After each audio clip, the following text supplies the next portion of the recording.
হরি হরি রাধে রাধে। ঘুগনি বানালাম, একটু ঝোল ঝোল করেছি।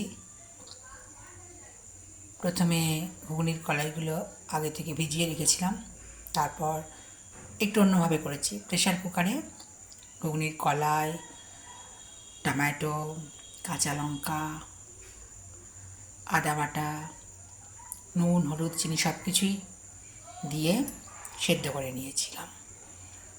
এরপর অন্য একটি পাত্রে তেজপাতা, গোটা জিরে, শুকনো লঙ্কা দিয়ে ভালো করে নেড়েচেড়ে নিয়ে ওর মধ্যে জিরে গুঁড়ো, ধনে গুঁড়ো সব কিছু দিয়ে ভালো করে নেড়েচেড়ে নিয়ে এর মধ্যে দিয়ে দিয়েছি। আর নুনটা তো আন্দাজ করেই দিব, কারণ গোবিন্দের সেবায় লাগবে।